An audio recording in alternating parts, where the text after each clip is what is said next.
Hypothesis. After hearing Klein's and Fry's guesses, Leonard tugged on his collar and paced about, saying, "Then we have to investigate everyone in the workhouse who came into contact with Salas, as well as everyone he came across after he went bankrupt and was chased out of the house. It's very troublesome indeed. Time is of the essence. Let's split up and do a cursory check here, then head to the third reported death in the West Borough and leave the rest to the police." "All right," Klein answered without hesitation. Fry didn't have any objections. He turned towards the people who had been sleeping near Salas last night.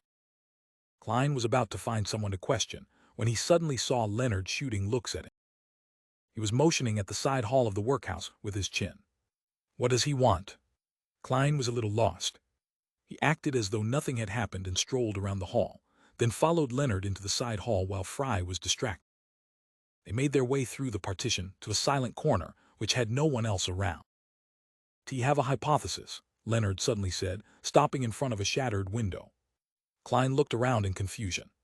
"What's your hypothesis?" Leonard, with his deep green eyes, he returned a question. "If there were no supernatural factors, what do you think Mrs. Loweys's outcome would have been?" Klein thought for a moment, then said solemnly, "The same, just delayed by a week or two, perhaps a month. But to a family like theirs, they would have only seen the doctor when she really was at her limit. As long as her heart problems turned for the worse, there would be no way for her to be saved." "Then what about Salas? If he hadn't been instigated by someone, what kind of end would he have?" Leonard asked again. Klein pondered and said, "From the description and the information, Salas was already very angry about his bankruptcy and was furious that no one saved him. I think that he would have exacted his vengeance sooner or later, but not at the people at the workhouse. He might have targeted the boss that made him bankrupt or the staff of the bank that seized his house. What would the result of his revenge be?" Leonard pressed on. Without a doubt, he had already decided to end his life. He would have died no matter what the result of his revenge was. Klein gave an affirmative answer. Leonard nodded and revealed his signature flippant smile. "Then can we conclude that Mrs. Loweys and Salas were both people fated to die soon?" Klein was a knowledgeable keyboard warrior. Upon hearing the question, he immediately had a guess. "You're saying that their deaths were moved forward by some supernatural factor. But why?" "A more accurate description would be, their life force had been shortened by some supernatural factor. It was stolen. And life force is the best material when it comes to summoning evil gods and devils, or conducting terrifying curses." Leonard smiled as he corrected Klein's guess. Summoning evil gods and devils or conducting terrifying curses. Klein looked into Leonard's emerald eyes and said, half in doubt, "You seem to be very sure of this.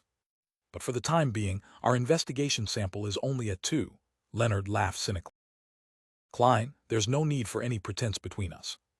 I saw you break free from the control of sealed artifact 2-049, and I know that you're special. And you should be able to sense that I'm a little different from the average Bayon." His smile disappeared as he looked into Klein's eye. "T have told you that there are many special people in this world that can always do things others can't, such as you and me. This world has a long history. There are many magical items that people wish to obtain, to control. They wish to become the stars of their own show. There aren't many people like that, but it's impossible that there are only 1 or 2 of them. T don't think that a Beyonder with his or her secrets is a bad person or an evil thug. I don't think that we even need to be clear on where their special abilities come from and what they represent. As long as your actions are not endangering me, the Nighthawks, or Tingeon City, then you're still my partner. Similarly, I hope that you'll look at me with the same attitude. Of course, it's best not to speak of this to the higher-up. Those fogies are old-fashioned and conservative, always thinking that special people like us will definitely lose control, definitely feel the pull and temptation of the evil gods or devil. But I have more secrets than you can ever imagine," Klein thought to himself. He said frankly, "I share the same sentiments as you. I'll only look at your actions and your motives and don't care about how special you are. I will also try not to probe into your secret." After saying this, he added in his heart, "No, actually I do mind and I'm very curious, but I'm putting up with it for now." Leonard thinks that he is the star of a show. What kind of encounters did he have, and what kind of magical items does he possess? Leonard unfastened the buttons of his shirt and nodded with a chuckle. "TM glad that we have this understanding. In action novels, this is called the meeting of 2 protagonists. The wheels of history are set in motion. How shameless. Klein gave a perfunctory smile. He knew that the phrase, wheels of history are set in motion, came from the Emperor Roselle. Leonard paced around quickly. His green eyes brightened as he curled the corners of his mouth. All right, be honest. I'm quite confident that the victims of these deaths would have died within the next 3 months, but their deaths have been brought forward to the past 2 weeks by someone, through some means. The other party's motive should be to summon evil gods or devils, or conduct a terrifying, large-scale curse. TT is easy for the culprit to hide their murders, given that their victims already showed signs that they were going to die soon. This wouldn't attract the attention of the police department, or be disrupted by the Nighthawks, mandated punishers, or machinery hivemen during the culprit's preparatory phase. Klein muttered to himself and analyzed the culprit's thought process. Leonard smiled and agreed, that's right. If 3 healthy, normal people were to suddenly drop dead, it would definitely attract attention and bring about an investigation. Then how are we going to find the altar used for the ritual? Regardless of whether the culprit wants to summon an evil god, devil, or conduct a terrible curse, he or she would need a sacrificial altar, a ritual. The harvested life force would also have to be stored in a similar place. Klein chose to believe in Leonard, for he didn't have any other clues and was unable to make any other deduction. It doesn't hurt to try. Leonard laughed and said, Klein, isn't that within your professional domain? Can't you imagine what is happening around an altar like that? Without waiting for Klein to answer, Leonard described, a thick aura of death with the altar at the center.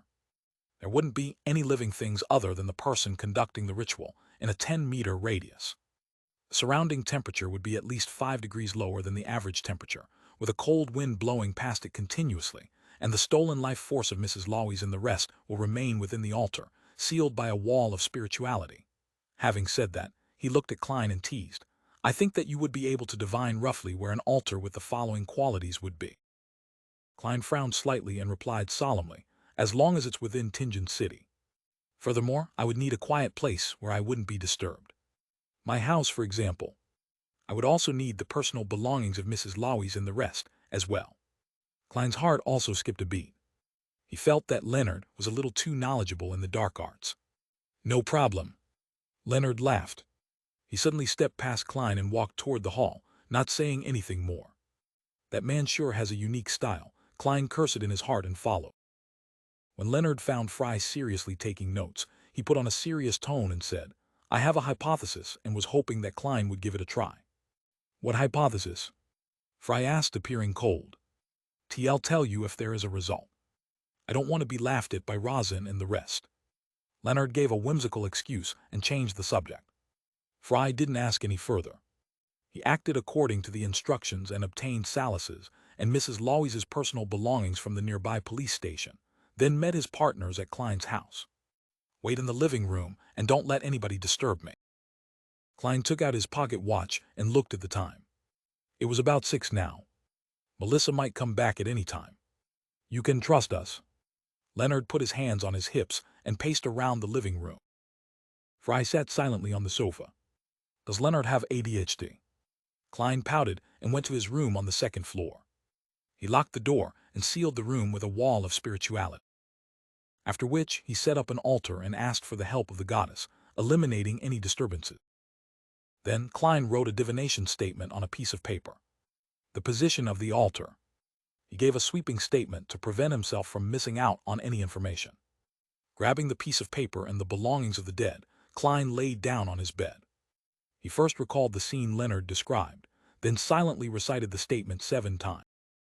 He didn't try using the world of fog, firstly, because that weird and mysterious Leonard was downstairs, who knew if he would notice something weird about the ritual. Secondly, his seer potion was about to be completely digested. It was likely that the aid of the ritual was sufficient for the success of his divination. Klein would only consider finding an opportunity to enter the world of fog if he didn't get a result. After all, the summoning of an evil god or devil was something that could threaten Benson, Melissa, and himself. With the help of cogitation, he quickly entered the dream and saw a hazy, illusory, fragmented scene. Soon after, an image floated before his eye. It was a 2-story grayish-blue house bathed in a sunset glow. The windows of the 1st floor were shut tight, and the dark curtains had no gaps. However, they expanded and contracted from time to time. The soil around the house was dark brown, but nothing was growing in it. The garden around the house seemed to be covered in shadows, dilapidated and dark. There was a river flowing silently near the house. Sometime later, Klein exited the dream, having not seen anything else. Leonard's hypothesis was correct. Where could that building be? There are too many rivers in Tingen City, such as the West Borough, Southwest Borough, the harbor area, the university area. He opened his eyes and rubbed his temples as he thought, his expression serious. 2 Daffodil Street. Inside the living room that was painted with the luster of dusk, Klein stood in front of the oriel window as he told Fry and Leonard. My divination revealed something. I saw a grayish-blue two-story building in my dream. The windows on the first floor were all shut tight, and the curtains were drawn. It's surrounded by a few meters of brown soil, without any greenery or flower. It also has a terribly gloomy garden, just like the kind you find in a horror story. The only characteristic that can be used to identify it is a nearby river, a slightly broad river. TT might be the Tussock River or Koi River. We could only find out through process of elimination. Hopefully, we can still make it in time. The Tussock River was the biggest river in the Lone Kingdom, coming down from the northwest, where the Murmansk Mountain was. It flowed towards the southeast, passing by the Midseashire, Alwa County, and then passing through the capital, Backland, and into the sea near Pritz Harbor. The locations where it converged in Tingen City included the southwest corner of the West Borough and the harbor in the South Borough. The source of the Koi River came from the northern York Mountain, as it passed through the University District in the East Borough and locally merged with the Tussock River. Those were the 2 main rivers around Tingen. The rest could only be considered streams, and none of them had an expansive water surface. Upon hearing Klein's description, the pale and cold Fry nodded lightly in agreement. Since there were no other clues, process of elimination was the only efficient method. Just then, Leonard smiled and said, "Perhaps we can narrow down the possible locations of the target." "How do we narrow down the possibilities?" Klein frowned and asked in reply, as he looked at the silver vine-leaf pocket watch. Leonard chuckled. A criminal with a plan and a goal would select targets somewhere far away from the location of his altar. This is a result of their natural instinct to be safe. Only when there aren't many soon-to-be-dead people left in the areas far from his altar would he consider the nearer targets. So, we should read through the information again, exclude the areas where the number of death incidents rose rapidly above average standard. Klein's eyes lit up when he heard that. Brilliant conjecture. At the same time, he sighed inwardly. I really don't have the talent to be a detective. Fry nodded and picked up the documents on the coffee table and started reading it again. After a few minutes, he deepened his hoarse voice and said, "There really is such a region, and there's only one possibility."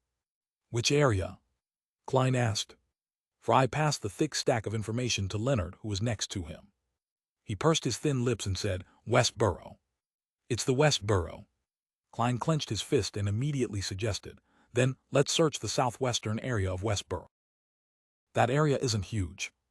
"T agree," Leonard echoed as he waved the papers in his hands in agreement, as though he wasn't the one who suggested narrowing down the scope of their search. The 2-wheeled carriage slowly drove along the muddy road. Beside them, the red and orange glow of the sunset reflected off of a broad river that was colored with the twilight radiance of the sunset. Klein and Fry looked out the windows from both sides of the carriage, inspecting one house after another. They were searching for a grayish-blue house with a dilapidated garden.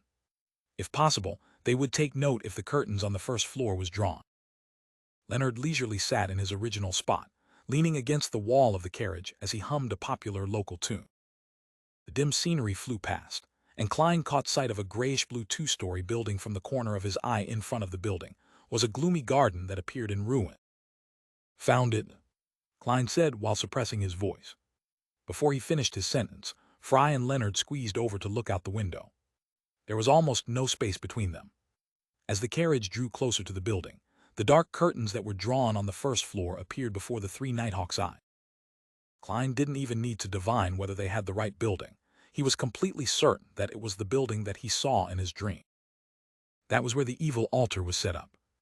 None of them stopped the carriage, but instead allowed the carriage driver to continue driving forward. They passed their target and continued away from it, as though they were just passing by.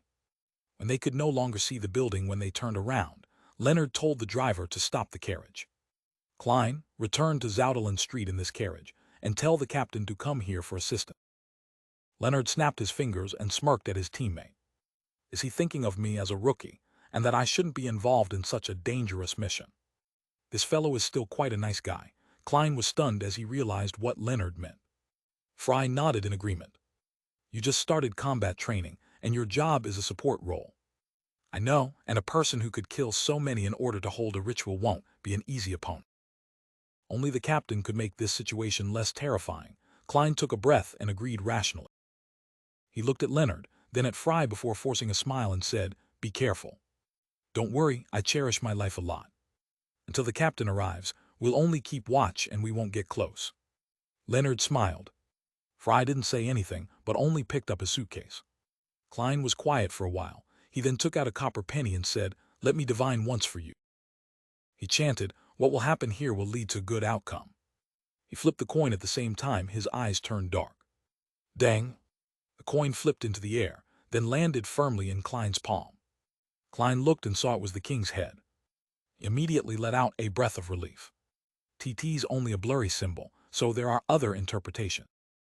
The most important thing is to be careful and prudent at all times, he explained to Fry and Leonard like a seer would do. Leonard had already turned around. He waved and jumped off the carriage. As naggy as my 80-year-old grandma, Fry nodded seriously and got off with his suitcase. Watching both his teammates head towards the target building, Klein touched the revolver in his armpit holster and told the driver, Zoutelen Street. The driver, who had been hired by the hour, didn't object but allowed the horses to continue the journey. 36 Zoutelen Street. When Klein entered the Blackthorn Security Company, Rosen, Mrs. Oriana, and the others had already gotten off work. It was unusually quiet and dim. Dunn was sitting on the sofa in the guest area.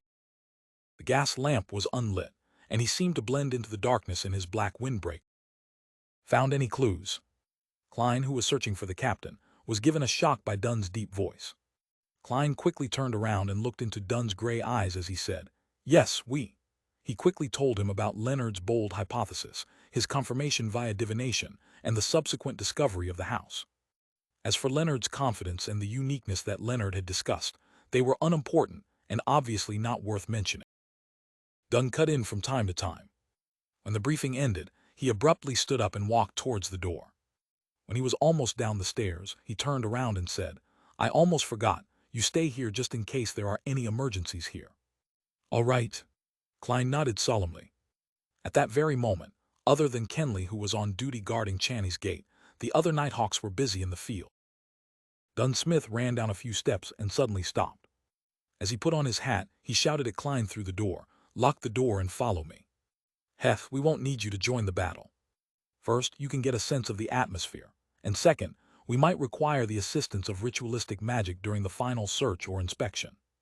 Remember, until everything is over, you have to be at least 50 meters away.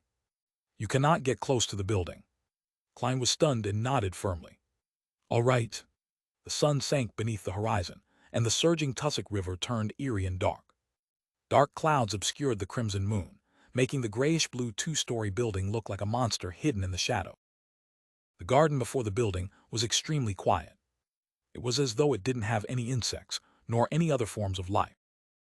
Klein looked at the scene from a distance, his palms sweating and his body shivering. He felt that there were countless terrifying things hidden, waiting and hungry for a bloody feast. He watched Dunn, Leonard, and Fry move carefully towards the target building, blending into the darkness.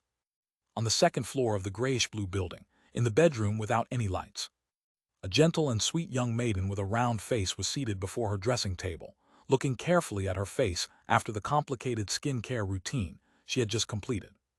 There was a silver mirror next to her right hand, its surface coarsely ground, almost unable to reflect a figure. Suddenly, a stream of blood seeped out from the mirror. The expression of the gentle and sweet-looking Trissy suddenly grew gray. She stood up, walked to the window, and looked out in silence. Vines grew all over the dilapidated garden, outside the glass windows. The river flowed softly, reflecting the stars in the sky as warm glows suffused out of the nearby building. Everything was silent, as if awaiting the arrival of night.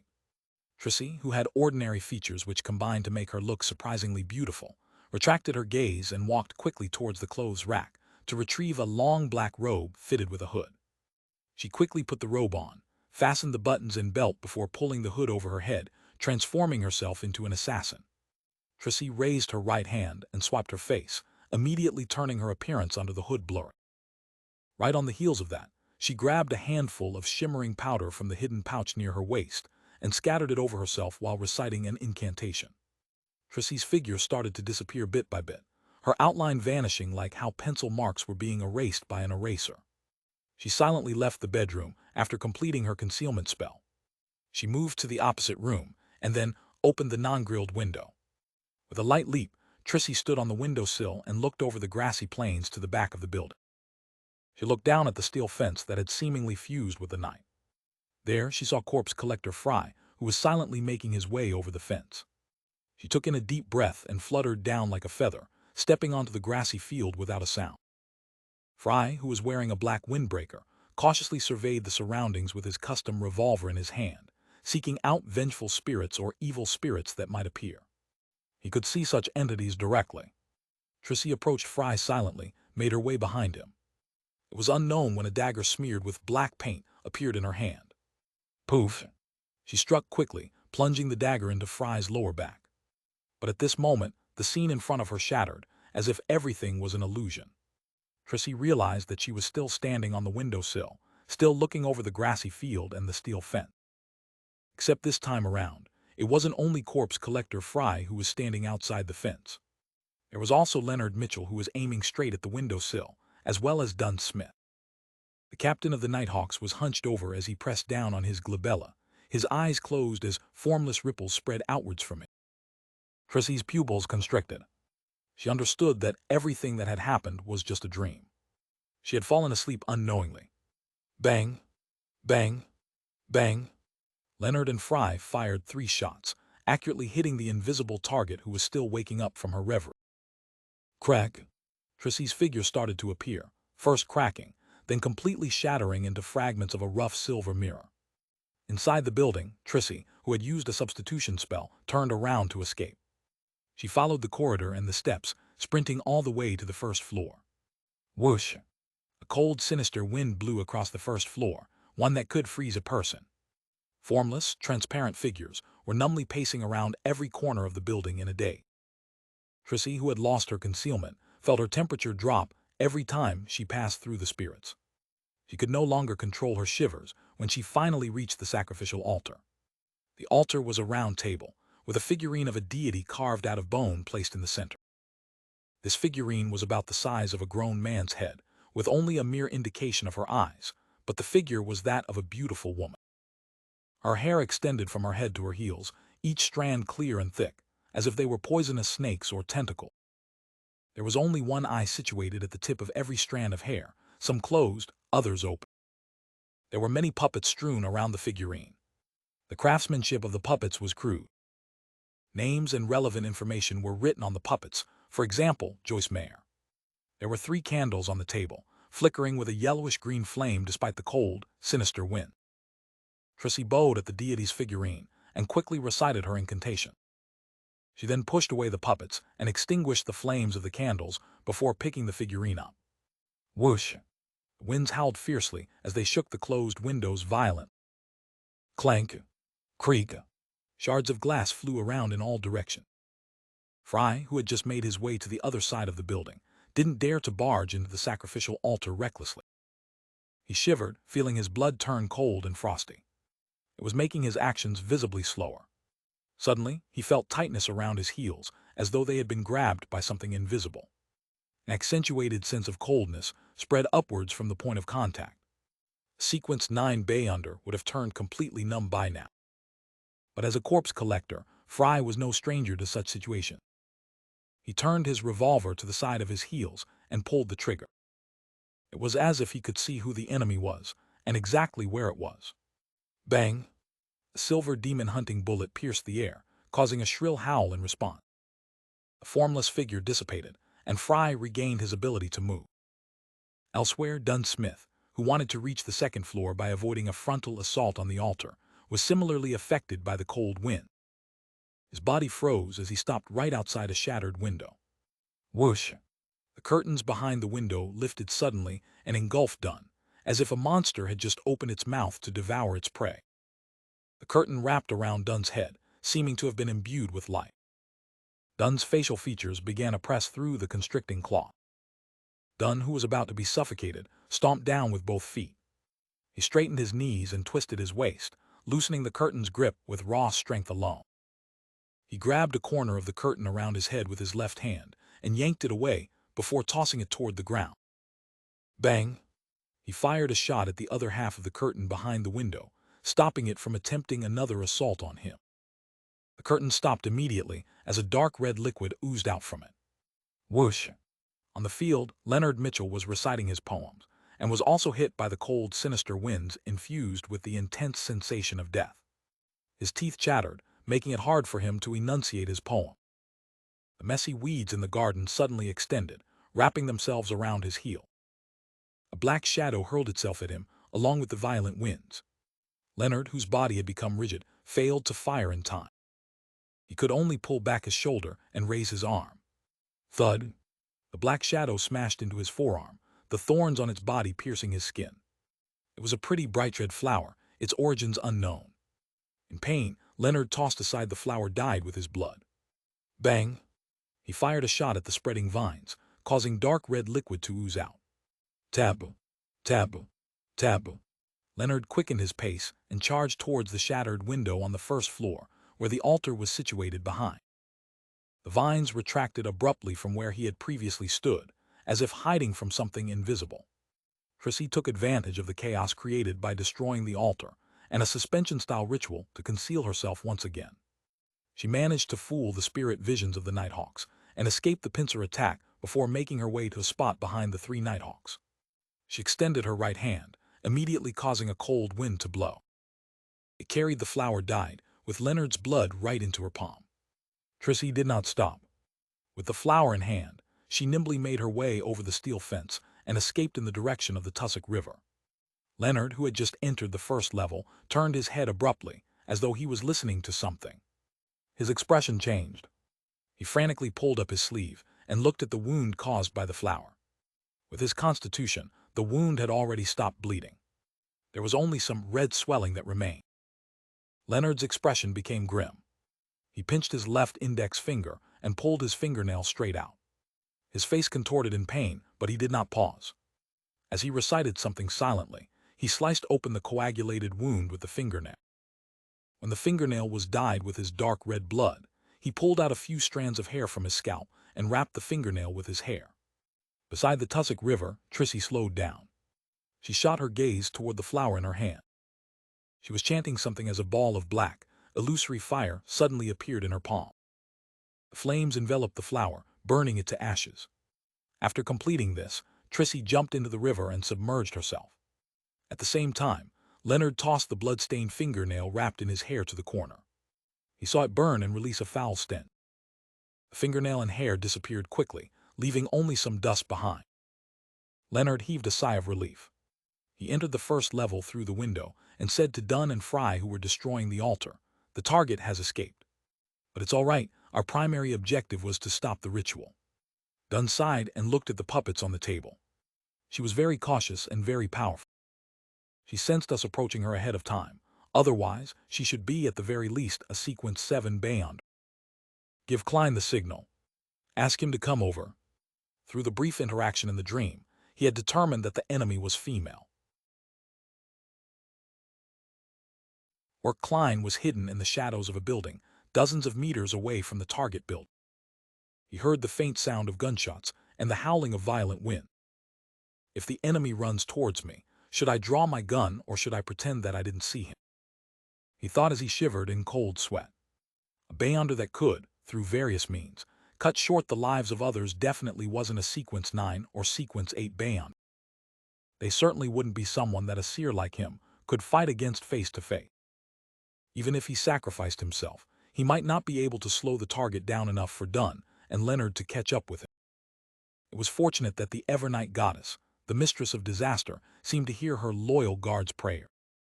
No one ran towards the location where Klein was hiding. After a few minutes, he heard a melodious song coming from the target building. Cocking his ears to the side so he could hear better, Klein confirmed that it was the popular local tune that Leonard Mitchell always hummed. It was filled with bass words. Phew! He let out a breath of relief. He held his gun in one hand and his cane in the other. He then walked out of the shadows towards the target building. The popular local tune was the meeting signal that he had agreed upon with Dunn and the rest. Klein took 2 steps and suddenly paused. He leaned his cane against the metal fencing and switched the revolver to his other hand. Then he took off the silver chain inside his sleeve and let the topaz pendant hang down naturally. Klein waited till the topaz stabilized and immediately closed his eyes and entered a cogitation state. He recited a divination statement. The singing earlier was an illusion. The singing earlier was an illusion. After repeating 7 times, he opened his eyes and saw the pendant spinning counterclockwise. TT's not an illusion. Klein put away his pendulum, grabbed his cane, and quickly got close to the arch-shaped metal gate leading to the target building. He then passed the black cane to his right hand and held it with the revolver. He extended his hands to touch the fence, intending to push it open, but he suddenly felt a piercing chill. It was as though someone had poured a bucket of ice down his neck without warning. Klein hissed and jerked his hands back, his teeth clenched. It's just like winter here. Under the dim starlight and distant street lamp, he looked through the garden behind the metal fencing. He saw the withered branches, fallen flowers, and leaves covered with white frost on the brown soil. Amazing! Klein marveled in his head. He bent his fingers and tapped his glabella to activate his spirit vision. He returned his silver-inlaid cane to his left hand and pushed it against the fence to open the closed gate. The gate squeaked and he passed through it sideways. He stepped onto the stone path that led directly to the grayish-blue building. On both sides of the path were twisted plants that seemed to resemble ghouls in the dark. The scene reminded Klein of various horror stories and paranormal films. He subconsciously slowed down his breathing and walked faster. However, after just a few more steps, someone suddenly patted his left shoulder. Badump, badump. Klein's heart skipped, then started thumping rapidly. He raised his right hand, aimed his revolver, and slowly turned around to look. In the dim light, he saw a flimsy branch that had nearly fallen off. This is what we call scaring ourselves. Klein twitched the corner of his lips, waved the cane, and knocked the branch off. He continued moving forward as faint sobs sounded in his ear. Blurry, translucent shadows appeared before his eyes. These shadows had swarmed over after feeling the breaths of a living person and the warmth of flesh and blood. Klein jumped in fright and immediately ran into the door of the grayish-blue building. This is what the captain meant by getting a sense of the atmosphere. It's much scarier than the last time I helped Sir Deweyville. The resentment of that aggrieved spirit is more rigid than the shadow. She hadn't taken the initiative to attack back then, he thought as he walked towards the altar in the middle of the living room. It was a round table full of crudely made puppets. 3 unlit candles stood amidst the puppets. Dunn Smith stood right before the altar with his back to Klein. He took one puppet after another and looked at them. Corpse Collector Fry looked at the floating shadows and extended his hand in an attempt to comfort them, but all his hand did was pass through them helplessly. The shadows didn't attack him, seemingly recognizing him as one of their own. When Leonard Mitchell noticed Klein's arrival, he changed his tone, turning his voice softer but charming. Calm as the morn without a sound, calm as to suit a calmer grief. And only throw the faded leaf, the chestnut pattering to the ground. In the soothing recitation of the poem, Klein seemed to see a clear lake reflecting the moonlight and a crimson moon hanging quietly, high in the sky. The restless shadows calmed down and stopped chasing after the warm breath of the living nighthawks among them. Dunn put down the puppet in his hand, turned around and said to Klein, "This is a ceremony for a terrifying curse. It's fortunate that we've already destroyed it. First prepare a ritual to comfort the remaining spirits, then try to communicate with the spirits of the dead and see if you can get any clues from them." Klein, who realized that he was no longer a burden, immediately held his chest out and said, "Yes, Captain." He reached the altar in a few steps and extended his hands to sweep the puppets off of the round table. At that moment, he noticed from the corner of his eyes that every puppet had a name and a corresponding message. "Captain, did you discover anyone you know?" Klein asked in passing. Then he glanced at Dunn as Dunn looked at him. Both of them fell silent. I'm so silly. Why would I ask any questions that tests the captain's memory? Klein nearly covered his face and sighed. If it were any other boss, they would definitely find an opportunity to make my life difficult because of this. Luckily, the captain will forget about this.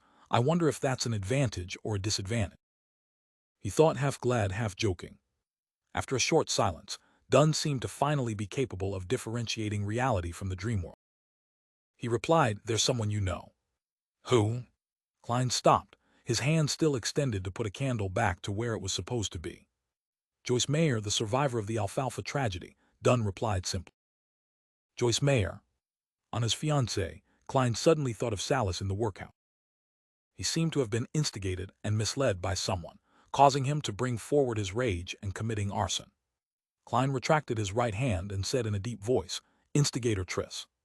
He used the lives that were cut short as a sacrifice, intending to curse all survivors of the Alfalfa tragedy. Because he didn't know who uncovered his involvement and lodged a police report. If Triss took revenge directly, it would have been impossible to wipe out all the targets scattered throughout Tingen.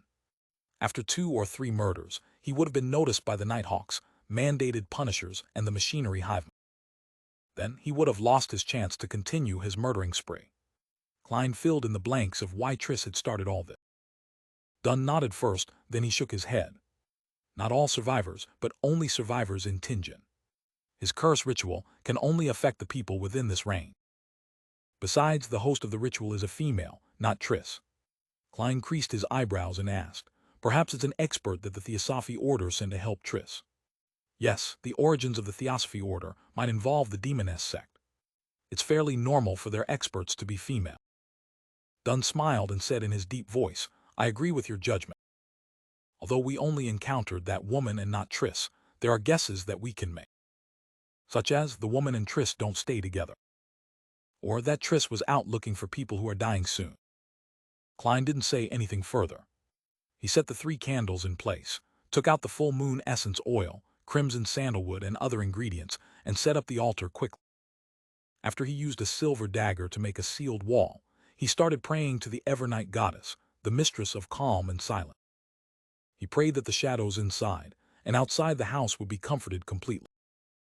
Unfortunately, in the subsequent attempt to communicate with the spirits of the dead, Klein could only see a little of what the spirits had seen before their deaths.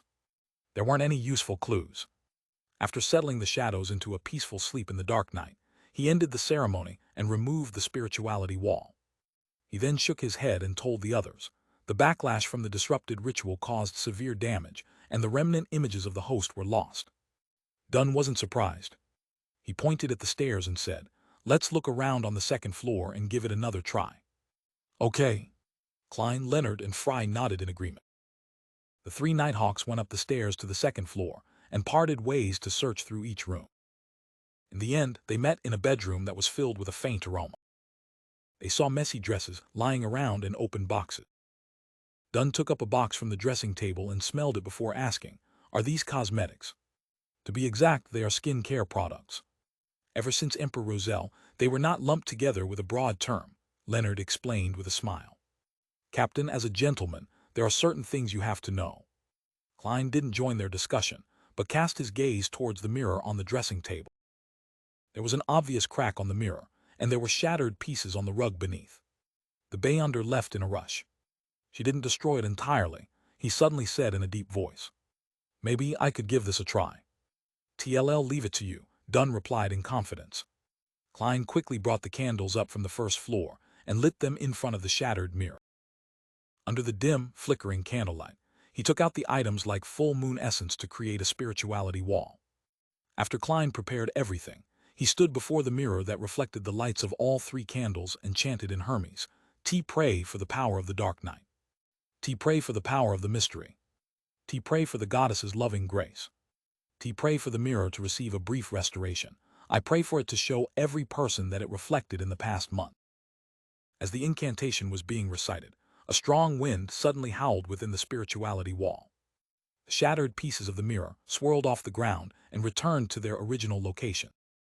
The mirror that was covered in cracks suddenly rippled with a gloomy brilliance. Klein wiped his hands over it, and a human figure suddenly appeared in the frame. But that figure wasn't Klein. It was a gentle and sweet-looking young maiden with a round face. Perhaps it was because the mirror was broken, or perhaps it was because the backlash of the interrupted ritual that affected the second floor as well. Her facial features were blurry, and her actual appearance wasn't exactly clear. But even so, Klein found the person unusually familiar. When faced with a strange sense of familiarity, other Sequence 9 Beyonders might try their best to recall or even disregard and forget about it. But Asir was different. Klein immediately ended the ritual and dispelled the wall of spirituality. He took out a piece of paper and wrote on it a statement, the source of the sense of familiarity. After which, he sat on the edge of the bed in the room and silently recited it with the piece of paper in hand. 7 times later, his pupils became darker. He fell asleep with the help of cogitation and started conversing with his own spirituality. In the hazy, contorted world, Klein saw a carriage. He saw a young lady wearing a long gray dress. This lady had smooth black hair, her face a little round. She had a gentle and pleasant demeanor, but her body was shivering unnaturally. The image flickered, and once again, Klein saw this young, pretty lady at the underground market. She was squatting and conversing with someone. The dream receded quickly, and Klein woke up, understanding why the image he saw in the mirror was so familiar. He had met this person before.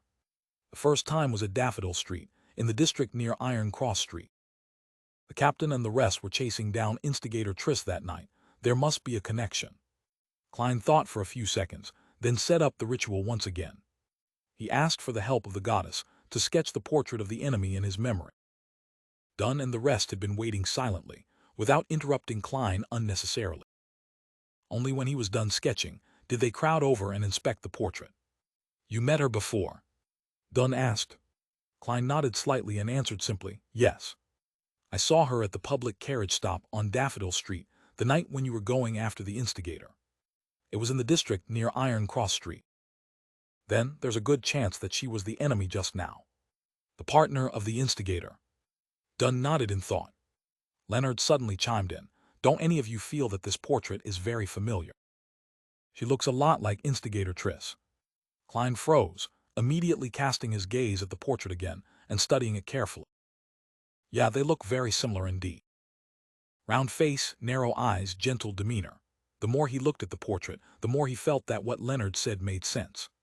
The biggest difference was that instigator Triss had ordinary features, while the young lady could be considered pretty.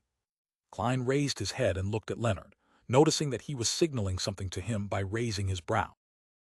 "What does he mean?" Klein was confused. Dunn Smith guessed she could be the instigator's sister. Maybe like her brother, she joined the Theosophy Order or the Demoness sect. Leonard sighed after he realized how bad Klein was at reading his mind. He said in a serious tone, "I have a bold idea." "What idea?" Dunn asked. Leonard described succinctly, "I think that this person is instigator Triss." "What?" Fry exclaimed in shock. Dunn creased his brows and said, "What you mean is that instigator Triss is actually female, or a male who's pretending to be a female." "No, from the dream, I can confirm that she's female." Klein had been exposed to many creative and ridiculous plots after all. He took another look at the portrait and immediately had another guess. Could it be that instigator Triss became a female? That could explain many things. For example, why would the trail leading to Triss suddenly sever? Why couldn't they find any traces, even with divination?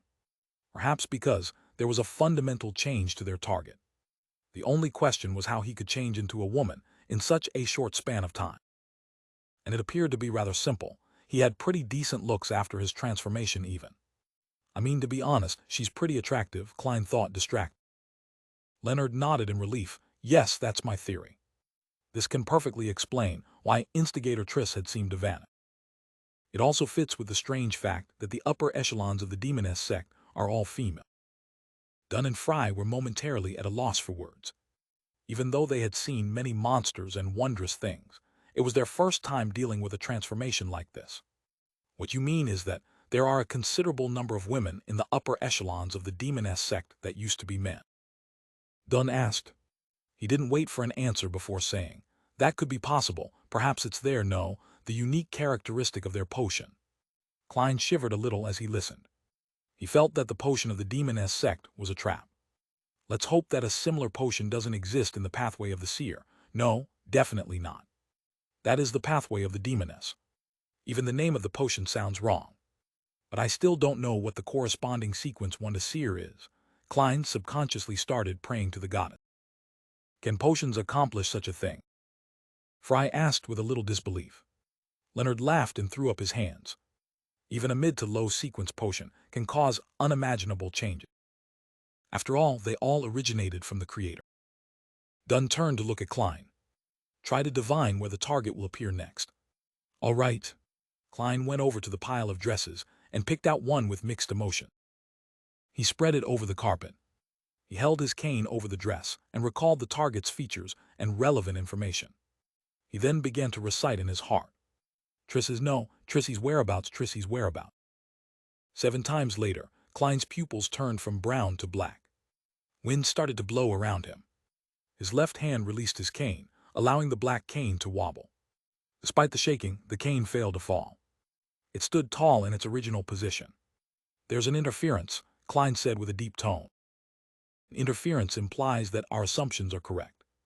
That lady just now was most probably instigator Trissy. Upon seeing this, Dunn nodded indiscernibly. They live up to the reputation of the demoness sect which has been active since the last epoch. Since Triss had transformed into Trissy, Dunn deduced that she wasn't part of the Theosophy order, but the demoness sect. Surveying the surroundings, Dunn sighed and said, "We can search for her through different means, such as where these clothes came from or the owner of this house. We can also get the police department to patrol the train stations and pier. We might be able to get some clues like that, but Trissy will definitely have had enough time to leave Tinja. Yes, I'll try it again above the gray fog when I'm back at home." Klein was cautious of people like Trissy who wanted to unleash a massacre on a whim. He wanted to desperately find her and execute her on the spot. Leonard, head to the police department and gather a group to wrap up things here. Klein, you can go back and rest now. Dunn rubbed his temples and paused for a few seconds. He said to Klein, partially to test him and also to teach him. How would you have handled this evening's mission? Assume that me, Leonard, and Fry are the only members on your team. Klein creased his brows and thought for more than 10 seconds. He'd first use divination to ascertain if the ritual would take effect soon. If the answer was negative, then I'd stick to observing and not approach. Then I'd notify the police department to deploy personnel around the area, as well as gather at least 5 cannons to bombard the entire building till wherever Trissy was hiding was leveled. She could either be blasted to death in the building or attempt to flee amidst the cannon fire. This would easily expose her. Until then, I would station you and the rest at different spots. He got more and more excited as he continued. He felt that his idea was simple and effective, barbaric and decisive. It was very safe and very appropriate. Dunn, Leonard, and Fry were dumbfounded. They didn't say anything for a long time. Captain, is that not a good idea? The excited Klein's heart thumped rapidly when he saw that they had no reaction. Dunn was silent for a few seconds before he said, "No, it is a good idea. But the premise is that we have to confirm that forceful destruction of the altar wouldn't create a more disastrous outcome, Si. As longtime Nighthawks, we're accustomed to relying on ourselves, our powers as Bayunders, and guns in all circumstances. We're not used to allowing normal people to come into contact with supernatural incidents. All right, I was always an ardent fan of firepower bombardment," Klein added in his heart. Klein and Leonard walked to the carriage station, about 500 meters away before they saw it. After waiting for a while, they returned to Iron Cross Street. One went to the nearby police station, while the other returned to Daffodil Street. When Klein arrived at his front door, he adjusted his clothes and made sure that everything was all right before fishing out his keys and opening the door. Alyssa and Benson were in the living room, quietly doing assignments and reading books respectively under the light from the gas lamp. Benson must be tired after toiling at work the entire day, yet he perseveres in his studies after he comes home. What a determined man. I can't do that. All I can think about now is lying down. Klein glanced at his brother and smiled, giving a silent greeting by raising his hand. Benson smiled and said, "I now understand the price behind a handsome salary. There's a price for everything in this world. There's something we must give before we can gain anything in return," Klein said, leaving his cane on the rack next to the door. That's apparently something Emperor Roselle said, right? Melissa stopped writing and looked up. The Tianjin Technical School was different from universities and public school. There was only 2 weeks for summer break, from late July to early August. Their lessons resumed the moment the hottest days were over. "T.S. That so?" "I don't remember," Klein replied, his expression a little rigid. He took off his hat and headed upstairs. He intended to divine Trissy's whereabouts as soon as possible. Suddenly, he heard his stomach rumble. He felt intense hunger pangs. "Oh right, I haven't had dinner. But the note I left said that the security company would provide food, and asked them not to leave any food for me. Seriously, Captain, you actually forgot about it." Klein's expression changed several times as he intended to pretend that he was full. At that moment, Melissa turned and looked at him. She pointed to the kitchen and said, "We left a small piece of lamb chop and a bowl of thick vegetable soup for you. There are a few sticks of bread left too." After saying this, she buried her head back into her work and muttered to herself, "I felt that meals provided by work wouldn't be too good, probably making people lose their appetite." "All-powerful sis, you worry too much. No, you're just so meticulous." Klein was suddenly energized. He smiled and said, "Melissa, your concern is very reasonable. It's true that I'm actually a little hungry. Yeah, let me change and take a shower." Although his mouth was already watering, it was even more important to confirm instigator Trissy's whereabouts. No one knew what insane measures that bastard would take in order to exact revenge on society. "Okay." Melissa didn't lift her head, but continued her revision. "Taboo, taboo, taboo." Klein ran to the second floor and entered his bedroom. He locked the door, took off his jacket and armpit holster. Then he took out a simple silver knife from the drawer.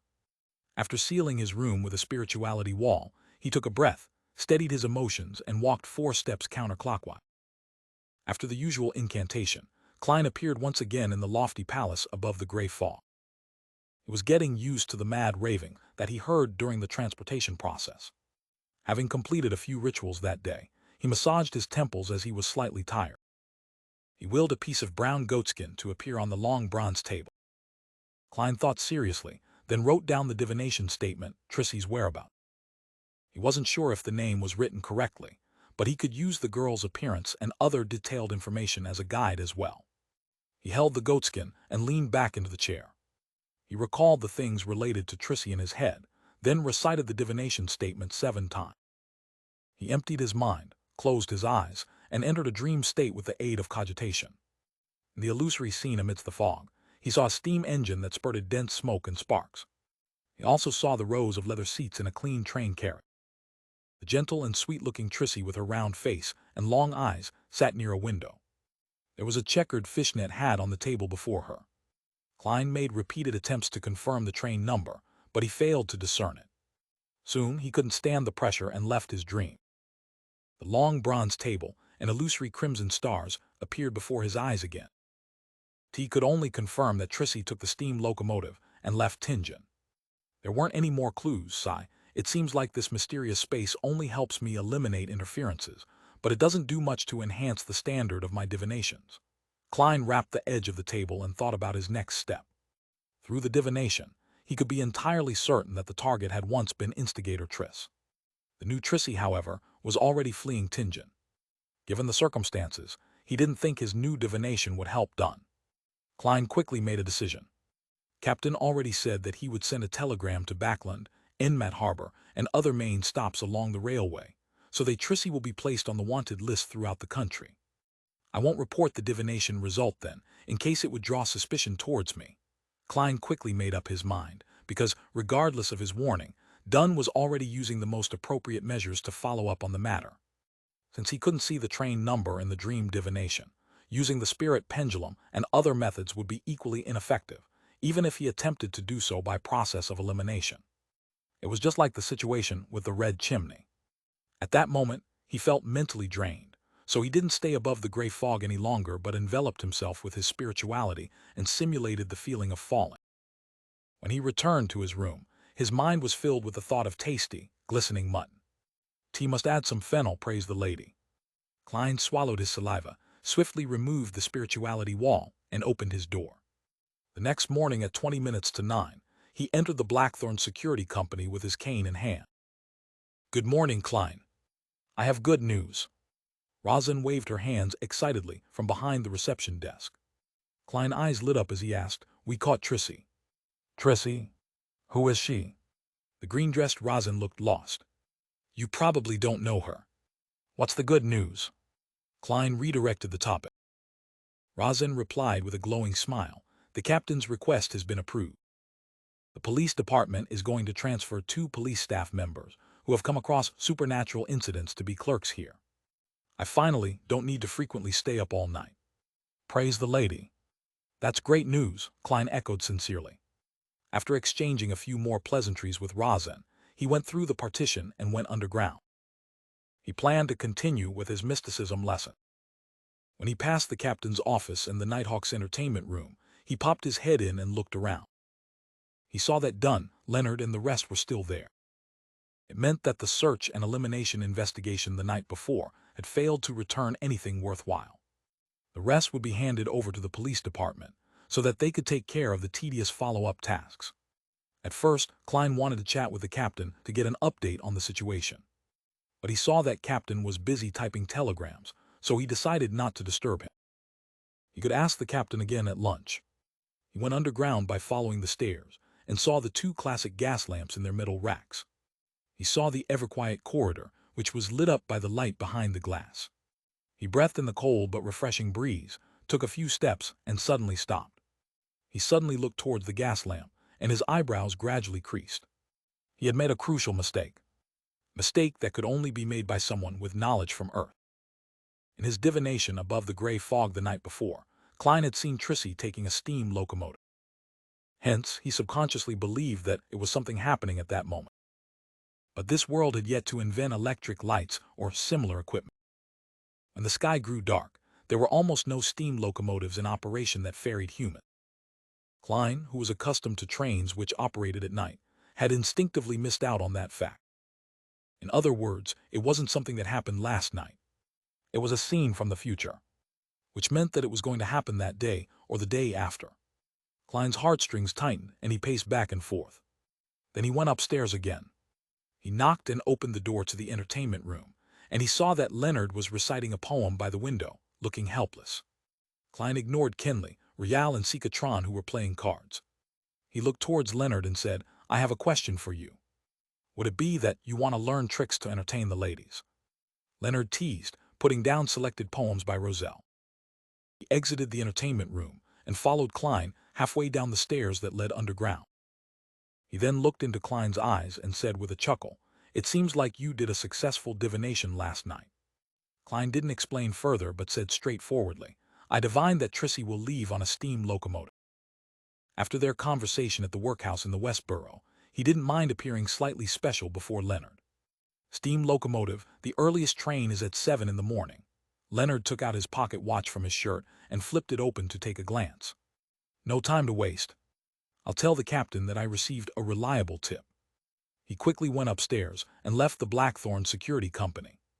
After being gone for a few minutes, he returned and went into Dunn Smith's office. Klein heaved a sigh of relief and watched the captain send a telegram after gathering the other Nighthawks who were playing cards. They soon left out the door. Recalling what happened earlier, he felt conflicted. It was a different lesson than the one he received from the death of the suited clown. He had committed a mistake with similar characteristics which made him seem to understand this lesson more, leaving a deeper impression on him. Turning past the armory and entering the duty room, he took off his top hat and coat, then hung them onto the clothes rack naturally. Old Neil had just finished making himself some hand-ground coffee. He happily took a sip and asked, "Would you like one?" "All right." Klein sat down, as carefree as if he had returned home. Old Neil glanced at him and frowned, quipping, "Still 3 cubes of sugar with a spoon of milk. You're such a sweet tooth. This is harmful to your teeth and your body."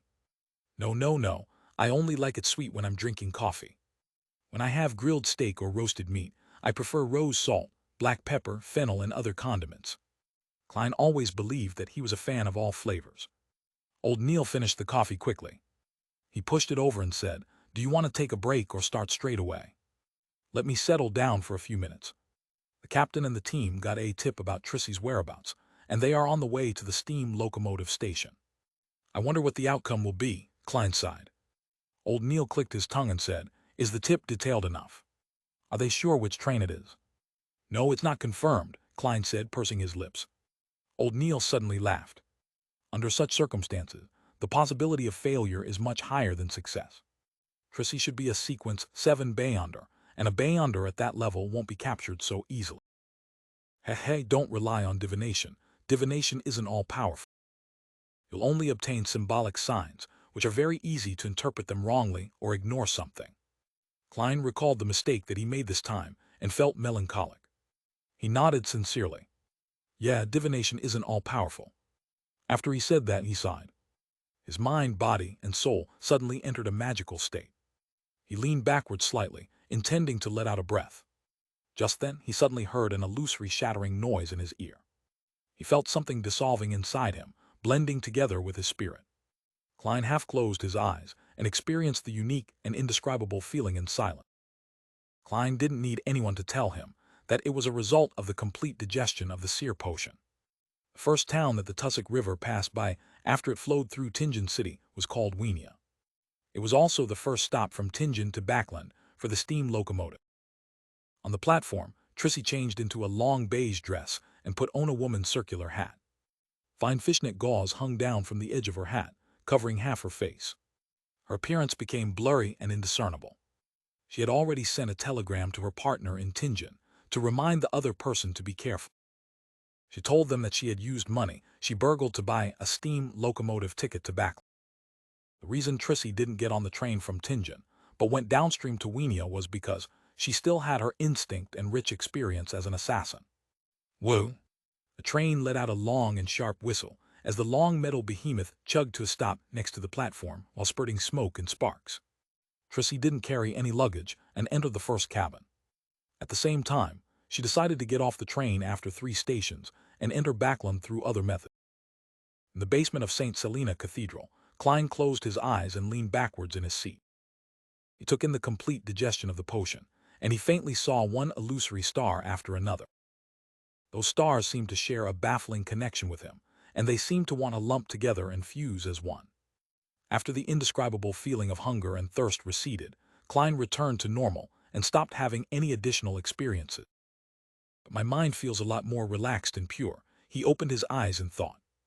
At that moment, he knew that he had become a real complete seer. Foundations. The light of the gas lamp glowed through the glass, illuminating the guard room. Old Neil finished flipping through his newspaper, took a sip of coffee, and looked at Klein. How do you feel now? Have you calmed down? Or do you need a glass of wine, or an advance on your salary, or a day off? Klein, who had completely digested the seer potion, was attempting to change his switch that activated his spirit vision with cogitation. He didn't want it to be too obvious. The present him no longer needed to rely on a physical motion to activate his spirit vision. Therefore, he could use a more concealed approach to achieve his goal, for example, stroking the joints of his middle finger with his thumb in quick succession, or clicking twice with his left molar. Klein considered the situations in which he needed to use his spirit vision, while holding a revolver in one hand and a cane in the other. Finally, he settled on clicking his molar.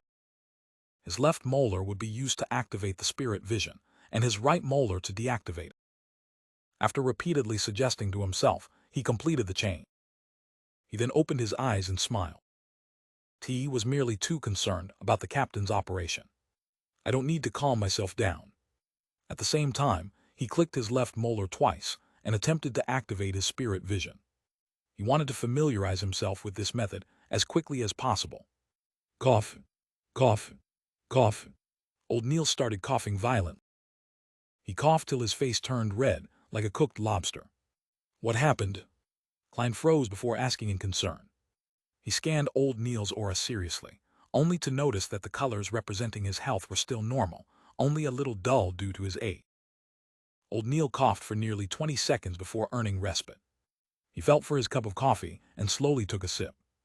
Everyone makes mistakes, a hum. I choked on my drink just now. Shall we begin our mysticism lessons for today? All right. Klein silently clicked his right molars twice. Klein was elated, yet frustrated that he had completely digested the seer potion a week or 2 ahead of his prediction. He was naturally glad that he was freed from the risk of losing control and would advance soon, obtaining even more Beyonder powers. That was something anyone would be happy and excited about. But he was also frustrated, as it disrupted his plans and schedule. Considering the fact that he still had to stay with the Tinjin Nighthawks for some time, Klein thought that secretly advancing to clown wasn't the wisest choice.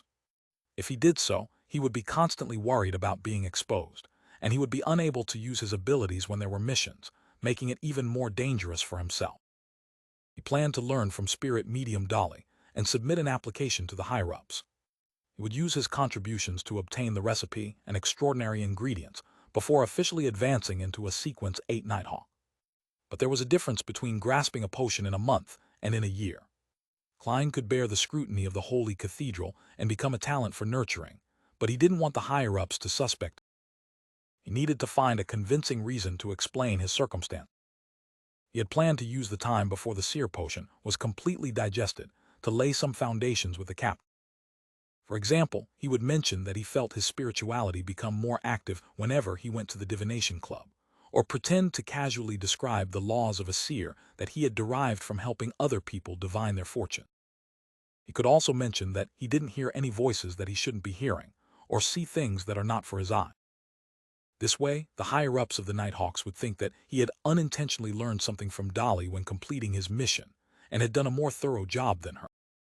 This would make the higher-ups focus more on summarizing the laws and discovering the acting method, reducing the suspicion placed on Klein. That way, I could even help the captain and the rest learn about the acting method, Klein added in his heart. He felt that Dunsmith was a good captain. He had no glaring flaws other than his poor memory. Thus, he wanted to reduce the risk of Dunn losing control and make him more powerful. Of course, Klein could also choose to apply after a year to avoid any risks. But the continuous coincidences and the red chimney he saw in his dream divination gave him no choice but to improve his abilities as soon as possible. TLL, lay the foundation with the captain 3 or 4 times over the next 2 weeks before formally submitting my request. At the same time, I can head over to the underground market to see if there are any of the necessary extraordinary ingredients. They will probably be very expensive. Klein quickly made a decision and focused his attention once again on the mysticism lesson. Time passed quickly as lunchtime slowly approached. Old Neil finished his coffee and cleared the stuff on the table as he laughed. Your mysticism lessons will come to an end soon. From the test just now, it would seem that you can create charms for yourself now. That's my plan for the next few days. Klein heaved a satisfied sigh. Charms were different from the protective amulets he had given Benson and Melissa. They needed to be carved with the help of ritualistic magic, and they had certain unique abilities that could be used in battle. But a low-grade charm couldn't do everything. The spirituality it contained would decrease over time and had to be renewed once every 2 weeks. Also, he needed to activate them with specific incantations. It was impossible to use them at will. Furthermore, the charms wielded by the Nighthawks were still limited to the domains of the Evernight goddess. Klein could only make 3 different kinds of charms for the time being. First was the slumber charm, and its effect was similar to Dunn Smith's and Leonard Mitchell's ability to put someone to sleep with their singing. The second was the requiem charm, which was able to soothe ghosts, souls, zombies, and the like. It could also deal with vengeful and evil spirits to a certain extent. The last was the dream charm. Its abilities allowed the wielder to enter the dream of someone else. These abilities were similar to the abilities of the Midnight Poet and Nightmare from the Sleepless sequence, so Dunn and Leonard had no use for these charms. Corpse Collector Fry, Sleepless Rial, and Kenley would bring 1 or 2 along with them, but they hadn't needed them in a long time. They frequently brought their charms back to Old Neil so he could recharge them. Old Neil glanced at Klein and smiled. I remember you saying that you practiced a lot this month and have run out of materials. Are you going to the underground market? Klein was taken aback at first before he nodded with a pained heart. Yes. He clearly knew the prices of the ingredients. He could only hope that he succeeded in making the charms on his first try instead of wasting materials. After being presented with the mission of bringing lunch underground, Klein put on his jacket and hat before returning to the Blackthorn Security Company on the 2nd floor with cane in hand. As he walked past the entertainment room, he saw that Leonard and the rest had already returned and were enjoying their lunches. Knock, knock, knock. He knocked on the captain's door. Please come in. Dunn's mellow voice sounded. Klein pushed the door open and took off his hat. "Captain, did you catch Instigator Trissy?" Dunn rubbed his temples and shook his head in exhaustion. "We didn't find her at Tingen Station, but according to the telegraph we received from Backlund, a passenger saw her in the first-class carriage of the earliest train. Regrettably, she got off in the middle of the journey." "How regrettable." Klein sighed even though he had expected this. Divination isn't all-powerful. Dunn's gray eyes swept past him. "There's no need to be depressed. It isn't easy to capture a Sequence 7 Bayon. At the very least, we disrupted Trissy's evil ritual and saved at least 40 innocent lives. Furthermore, we understand her situation now. She can no longer commit crimes as she wishes. If she tries to do something similar, she'll be noticed, discovered, and reported at any time. Sooner or later, she'll be captured by the Nighthawks, mandated punishers, or the machinery hive. It's even possible that she'll be killed. Let's hope that is the case. May the goddess bless us." Klein drew the crimson moon on his chest. Following that, he paused and pondered over his words. "Captain, I haven't heard unwanted voices or seen unwanted visions for over a week now. Also, that's true even when I am in cogitation or using my spirit vision." "Really?" Dunn creased his brows, puzzled. Klein immediately elaborated. "I feel that I'm not far off from achieving full control over the seer potion. This could be due to my frequent visits to the divination club and helping others tell their fortune." "Why do you think so?" Dunn immediately changed his seating posture, his expression lost. Klein added a stammer into his sentence. "Every time I head to the divination club, I can feel my spirituality becoming more active, and every time I help someone divine something, my heart, body, and soul become more relaxed. I've also come up with a set of rules for a seer. I've been following it strictly, just like how a mystery prior can do as you wish, but do no harm. I found inspiration from this maxim and tried coming up with a maxim designed for seers. Do you think that this might be an effective way to help Beyonders gain control over their potions faster and reduce the risk of losing control? Just like Madame Dolly, who has always been a spirit medium." It was unknown when Dunn had taken out his pipe. He placed it at his nose and took a whiff, seemingly forgetting about Klein as he thought for a few minutes. A remarkable guess and an interesting trial. Klein had only wanted to briefly mention it this time around to set up an underlying reason, so he did not say anything further. He switched to a half-joking tone and said, "Perhaps I'll be the fastest Nighthawk in history to gain control of a Sequence 9 potion." "May the goddess watch over you," Dunn blessed him, not taking him seriously. He then slipped into deep thought once again. Witnessing this, Klein turned around and said his goodbyes before leaving the captain's office. He was closing the door to the room when he suddenly thought of another difficult question. How in the world was he going to act as a clown? Must I join a circus? There are no fixed circuses in Tingen, they're all roaming ones. Klein's expression became a little bitter. Being a seer was still a rather respectable occupation. Klein would still be able to hold his head up high even if he was spotted by someone he knew. But if he became a clown, there was no way his reputation would hold. Perhaps there are other ways of acting as a clown. There were no circuses or clowns when the blasphemy slate was revealed to the world. Forget it. I won't have the chance to advance for another 2 or 3 weeks, so there's no need to deliberate over this for now. Klein avoided the question and headed to the reception area. He walked toward Rosin, Mrs. Oriana, and Brett to fetch his and old Neil's lunch. Full after eating lunch, Klein only rested for half an hour before he rushed to the shooting club to practice with his revolver. He didn't dare to relax, not one bit. After practicing his shooting skills day after day and expending more than 1,000 bullets, he was finally shooting well enough to earn Dunn Smith's basic approval. He was pretty good at fixed target shooting. After practicing for a while, he put away his revolver and took the public carriage to a stop close to the house of his combat teacher, Gowan. Then he walked for 10 minutes before arriving at the door. He changed into his night training suit that had been left to dry in the sun. After running, skipping rope, lifting weights, squatting, and other exercises, not to mention footwork and punching training, he was covered in sweat and felt exhausted. Take a break for 15 minutes. Gawain's blonde-white hair and deep facial lines made him look hard and stern. He took out his pocket watch and flipped it open to glance at the time. Since they first began training, he had ultimately maintained his silence. He only spoke to Klein when there was a need to switch training methods or to correct one of Klein's mistakes whenever one arose. Klein panted for air, but he didn't dare to rest straight away. He paced back and forth slowly. The most direct feedback of his combat training was that he was much tanner.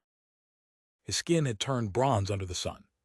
Gawain put away his pocket watch and stood next to the crude training field behind his house. He crossed his arms as he watched Klein cool down. He was as quiet as a marble statue. "Teacher, besides fighting with fists, would you teach me how to use a straight sword, broadsword, rapier, and spear?" Klein asked proactively. He was in a good mood, as he had just digested the seer potion. He had seen weapons like the straight sword and rapier in Gawain's collection room before. There was also chest armor and full body armor. He knew that Gawain wasn't only good at fighting hand-to-hand. Bathed in sunlight, Gawain swept his gaze at Klein. He lowered his voice and replied, "It's useless for you to learn any of those. Those weapons have all fallen behind the times, and their only place is in museums or the private collections of collectors." He fell silent for a few seconds before adding with a voice that had experienced the vicissitudes of life, "They have been eliminated. You should focus on guns. Even combat is merely supplementary." Klein looked at his listless teacher and chuckled as he spoke. Don't think so. Every minister, every member of parliament, every general, every one of them thinks so," Gawain said, clenching his teeth. Klein stopped and acted like he was a true keyboard warrior. He responded with ease and fluency, "No, they have merely retreated from the front lines of a battlefield. They still have their uses elsewhere. Why does combat have to be used against firearms? They could be used together. I believe a person who is more flexible, swifter in action, and quicker in response could use guns in a more effective manner." When he saw Gawain's eyes suddenly sharpen, Klein turned smug and continued, "The other weapons aren't eliminated either. They only need some enhancement to be more portable. We could form a squad with high maneuverability. A group that's designed to circle the front lines and launch an attack from behind the enemy and fight right to their core. In such a small-scale surprise attack, a warrior who has outstanding hand-to-hand abilities and familiarity with various kinds of weapons could play an important role." You can imagine such a scene. Klein gave full play to his ability of knowing a bit of everything. He mixed and matched all the combat tactics the special forces on Earth had and described them to his teacher. He wasn't sure when Gawain's breathing became heavy. He stood there without moving an inch, seemingly unwilling to break the scenes he imagined. Klein stole a glance at the man's reaction. He felt smug in his head as he cleared his throat and said in a restrained manner, "Teacher, what do you think about my plan? Is there any possibility of realizing it?" Gawain's body quivered, as though he'd just awoken from a dream. He looked deeply into Klein's eyes and said, "Your break is doing you well. Repeat the whole set of exercises 10 times. Huh? Klein looked lost. Very soon, he started running and snapped back to reality. He roared in his heart 10 sets. "Teacher, no. I don't want to celebrate my complete digestion of the seer potion like this." "Hey, didn't you gain any inspiration at all?" Looking at Klein running towards the other side of the training field, Gawain suddenly uncrossed his arms and covered his face with one hand. He closed his eyes tightly, and the wrinkles on his face were deep and obvious. After nearly puking from exhaustion, Klein took a shower, changed clothes, and bade a still silent Gawain farewell. He took the public carriage and left. He didn't return home directly, but headed to Evil Dragon Bar near the harbor. He planned to inquire about the price of Bayunder ingredients and buy items for making charm. On the way, Klein kept his mind on his tiny stash that he was carrying with him. He forced himself to stay alert and reached his destination with great difficulty. "I need to save £4 for the remaining balance that I owe the detective company. I can only use £3.05 solely tonight." He touched the paper notes in his pocket before grabbing his cane and alighting the carriage. At that moment, the sun had already begun slipping below the horizon. All the houses were gradually tainted with a twilight luster. The boxing matches and rat baiting with dogs were already warming up in Evil Dragon Bar. After passing through the billiard room and numerous rooms, Klein finally entered the underground market. He looked to the left and right, but he didn't see Monster a Demisol who was always active around there. Didn't old Neil say that a Demisol only managed to survive because the boss of Evil Dragon Bar feeds him? Klein asked himself curiously. As a Nighthawk, he remained vigilant to matters like that. He approached the brawny man guarding the door and asked, "Where's a Demisol?" The brawny man replied without a smile, "I have no idea where he's sleeping. He's been like that lately. He lies down and shivers and chants dead, dead, all corpses, everyone has to die." "What scene did he see this time? What triggered him?" Klein creased his eyebrows slightly and asked for more detail. He wanted to know where a demisol was sleeping, but the guard didn't know either. "When I'm done, I'll look for him via divination to see what he's been through." After taking note of this, Klein walked towards one of the two rooms at the end of the trading market. According to old Neil, the room on the left was for loans and repayment, while the room on the right was for the buying and selling of precious items, including Bayunder ingredients. When he opened the door to enter the room on the right, Klein realized that there was a partition that separated it into two spaces, the inside and the outside. There were another 3 customers waiting on the outside. He lowered his silk top hat and queued behind the 3 customers. He leaned his body forward and supported himself with the cane as he waited in silence. Soon, the door of the partition opened, and a customer in a bluish-gray harbor worker uniform came out. He kept his head low and left in a hurry. Klein lightly clicked his left molar twice and looked at the man with spirit vision. He then looked at the other 3 customers. There was nothing wrong with them other than the usual minor illnesses that people had.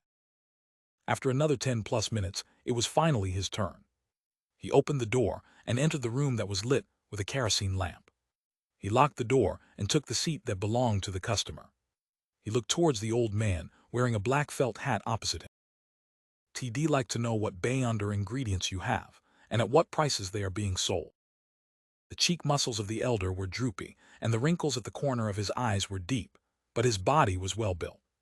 He didn't find Klein's request weird, because many customers weren't willing to let another person know what they wanted to buy before they confirmed that the seller had it available. Generally, they wished to be introduced to all options. The old man flipped to the newest pages of the notebook, stole a glance at Klein, and took a sip of his honey wine before he said, "Water ghost's brain tissue costs from 3 to 15 pounds depending on how intact it is. Star crystal, 150 pounds per 50 grams. 200 pounds for 1 queen bee grass. 170 pounds for an adult black spotted frog. 280 pounds for human-faced rose, but there's only one." Klein controlled his emotional response. After he listened to the old man's introduction, he was surprised that an underground trading place like this had fewer than 30 Bayunder ingredients. As he touched the notes worth 7 pounds in his pocket and thought of Miss Justice's attitude towards 1,000 pounds, he sighed. "Unfortunately, there is nothing I want." Without waiting for the elder to pose any further questions, he quickly turned around to open the door and made an exit. He returned to the underground market and looked around blankly. He stood there for a while and sighed with a bitter smile. "I'm probably the poorest boss among all the secret organizations." That only steeled his resolve of getting ingredients internally from the Nighthawks or through exchanges with Justice or the Hanged Man. After circling the underground market twice, Klein picked and purchased ingredients to make charms, such as a partially finished silver piece, herbal powders needed for rituals, and natural ore. He spent 1 pound and 15 soli in total. My private stash of money only has 5 pounds 10 soli left. Excluding the final payment to the detective, I still have 1 pound 10 soli. After Klein silently did the math regarding his financial situation, he felt helpless. Of course, he knew very well that he had only been working for just over a month. If the time span had been extended to a year, he should have been able to save up more than 100 pounds. In another 2 weeks, I'll have to tell Benson and Melissa that I've gotten a raise to 3 pounds. We can hire a maidservant, but I won't have a private stash of money anymore, Klein thought as he walked towards the exit of the underground market. Just then, he saw old Neil in his classic black robe entering slowly. "Got everything?" Old Neil greeted with a chuckle. "Yes," Klein answered frankly. Old Neil tusked immediately. "You came really early." "That's because I'm still hungry, but you've already had your dinner." Klein chatted casually with old Neil. After a while, the boss of Evil Dragon Bar, Swain, walked in with his Navy officer uniform draped over him. He approached the two of them with a mask of solemnity and lowered his voice. "Need your help." "What happened?"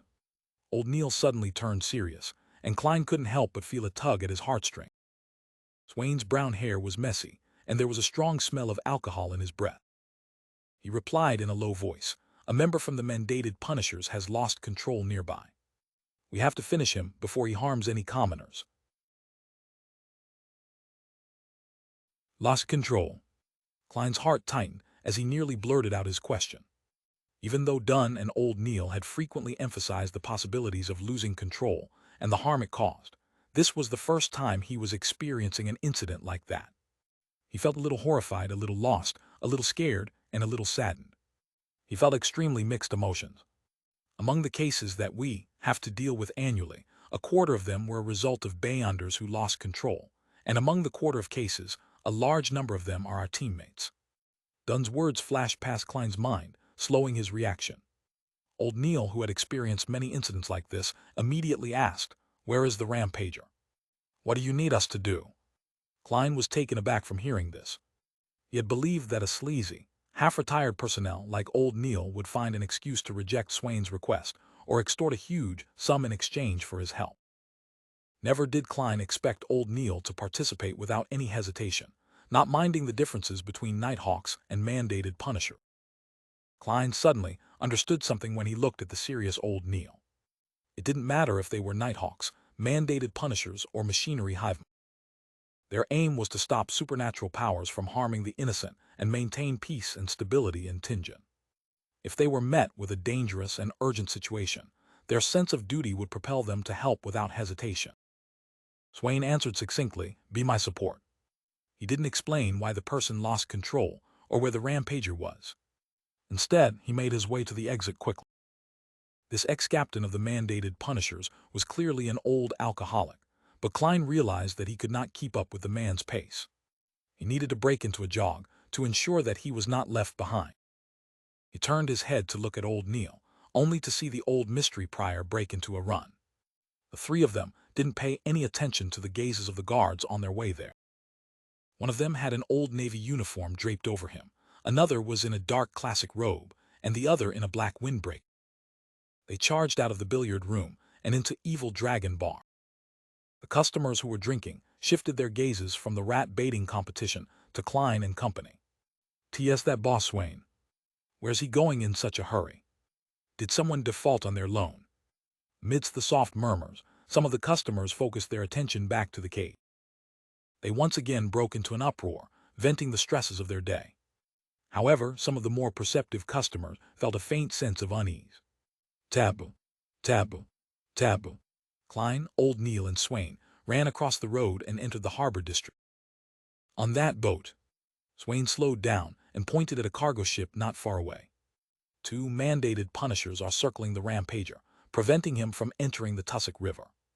Help me influence him and bring him under control. Leave the rest to me. Old Neil panted for air and said, "All right, B, but you have to give me a minute." A minute to recover. Swain nodded and didn't say any more.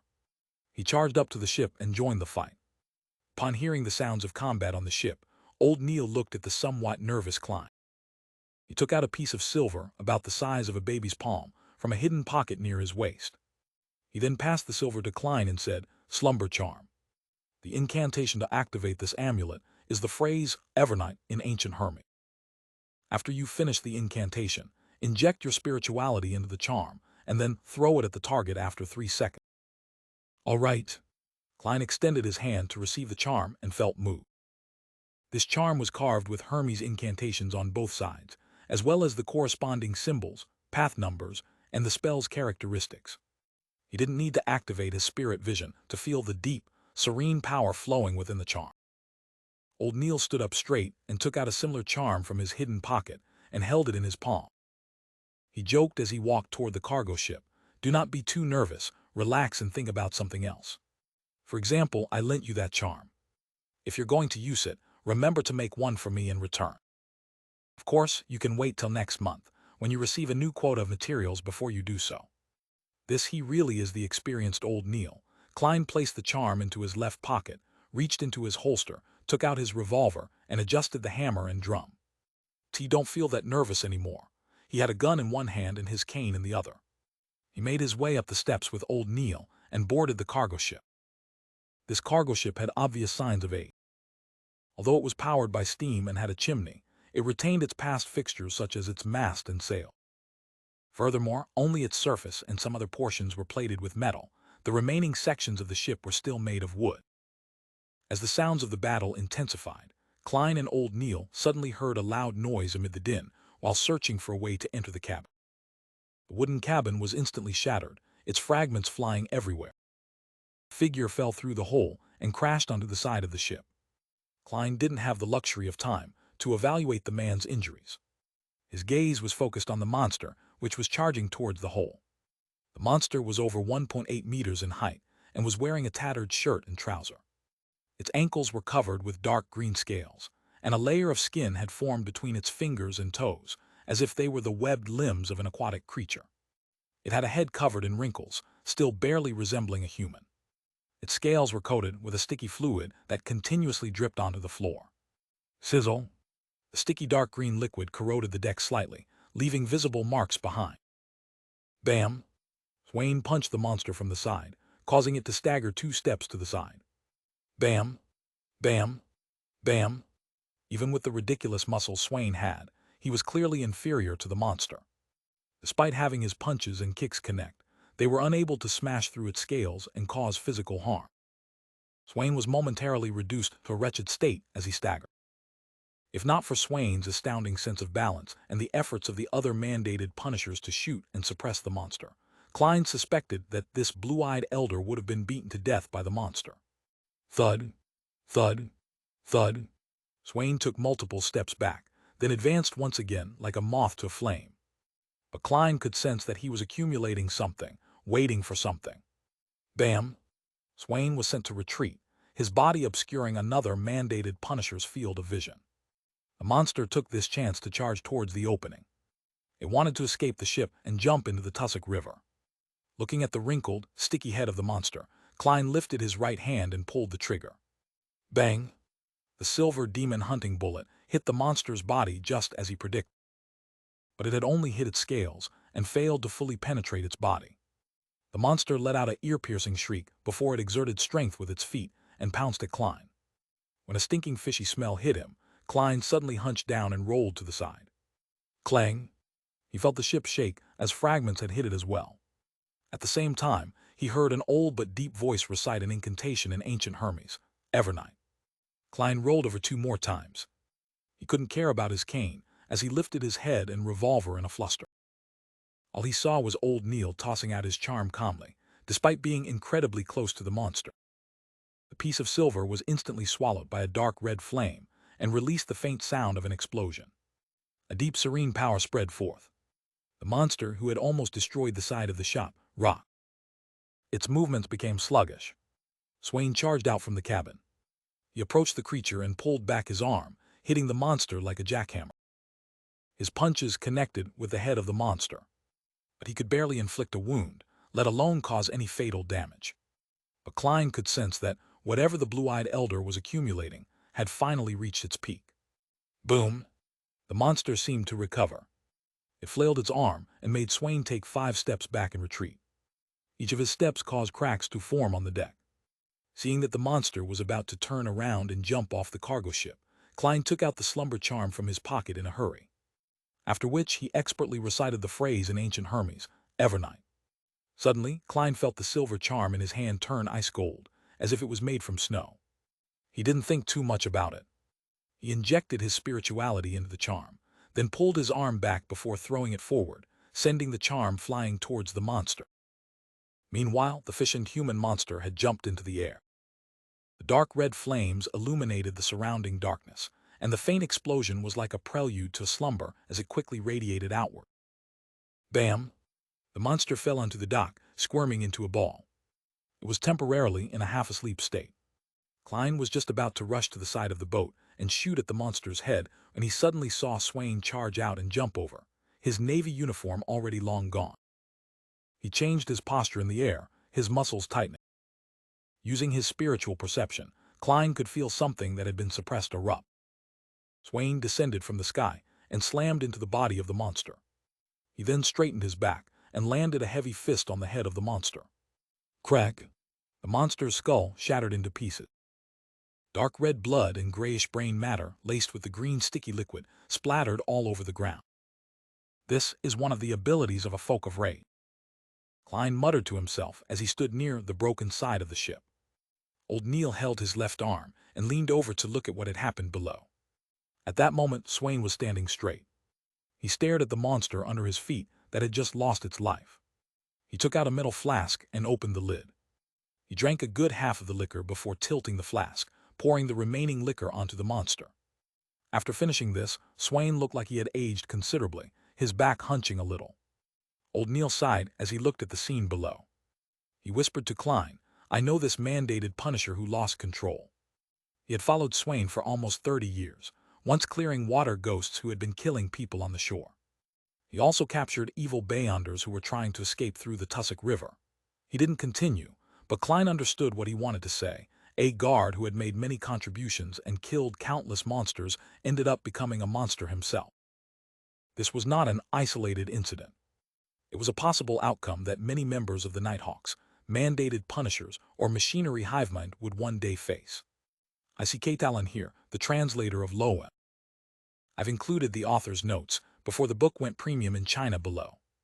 It has been 2 months since Loem was first released, and it's time to go premium. In the past 2 months, I nearly didn't say much in the author's notes or interact much with you. The main reason is that I'm increasingly convinced that the best communication between author and reader is inside the novel. I will write whatever I wish to express or describe inside the story, so there's no need for me to say anything else. Yes, back to Loem. I probably had this idea to find the joy from first coming into contact with web novel. That feeling of wow, there can be such a world, or there's actually such a magical world. Back then, every book presented a variety of different and interesting worlds.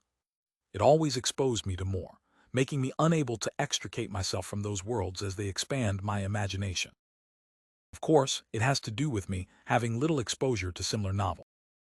Therefore, when I felt that I had made sufficient preparations in creating the framework of a relatively new world and an interesting and amazing system, I began this book with uneasiness and courage.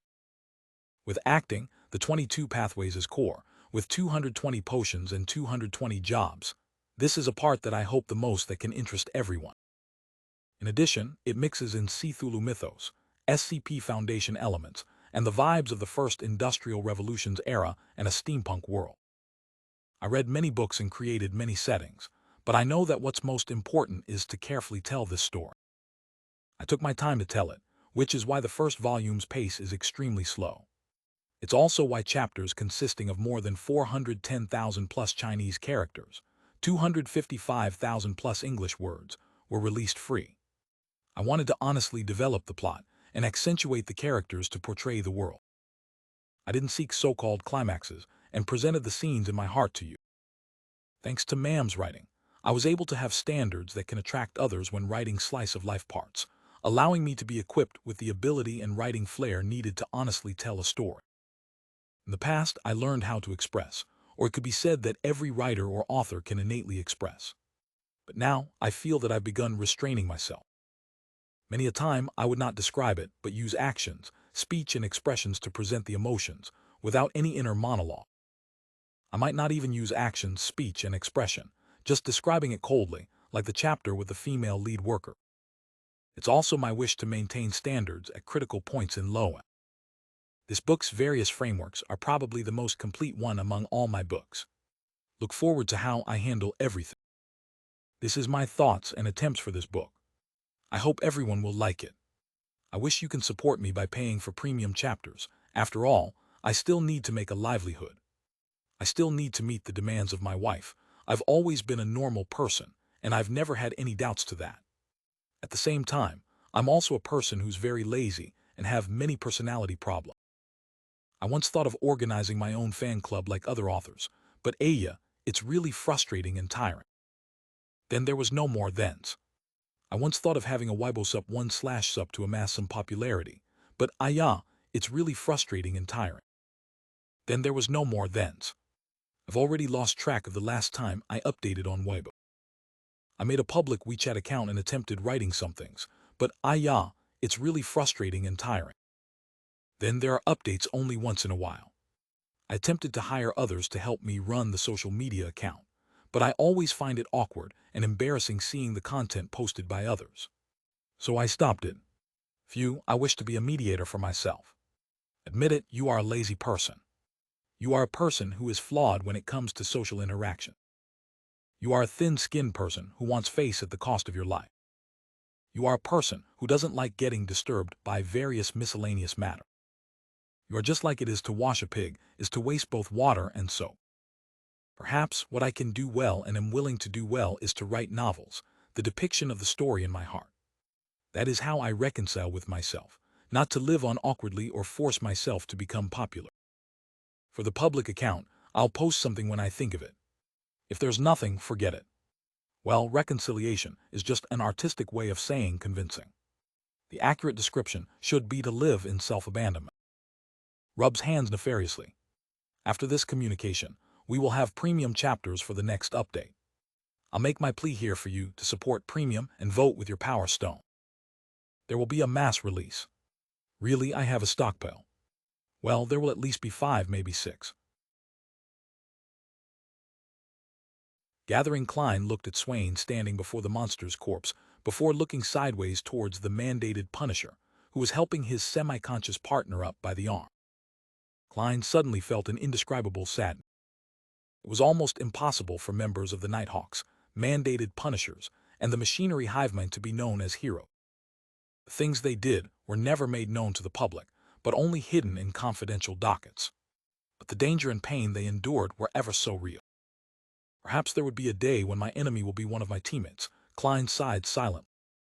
He felt the heavy weight that all Nighthawks, mandated Punishers, and machinery hivemen carry. At that moment, old Neil let out a sigh. Let's go. Let's not disturb them. Okay. Klein picked up his cane. Just as he widened his stride, he suddenly noticed that old Neil was still holding his left hand. He asked concerned, "Are you hurt?" Old Neil chuckled briefly before saying, "I got stabbed by one of the shrapnel earlier. If I was still young, I definitely would have been able to dodge it. Luckily, it's just a small cut." He moved his right hand slightly to let Klein see the tiny wound that was still lightly bleeding on the back of his left hand. After he confirmed that it wasn't a big issue, Klein walked off along the gangway as he sighed. "Mr. Neil, you're much calmer than I imagined. Despite being less than 2 meters away from the monster, you could still chant the incantation calmly and use the charm."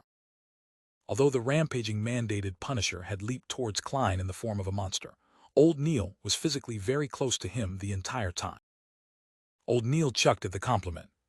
"TM, an experienced Nighthawk. Among the dangerous things that I've done, what happened just now isn't even in my top 10. Once, when I was patrolling Raphael Cemetery with Dunn, I had no idea that a corpse had turned into a zombie and left its tomb to lie in ambush in the shadows of the tree. I passed by without noticing it at all since I was looking for some hidden spot.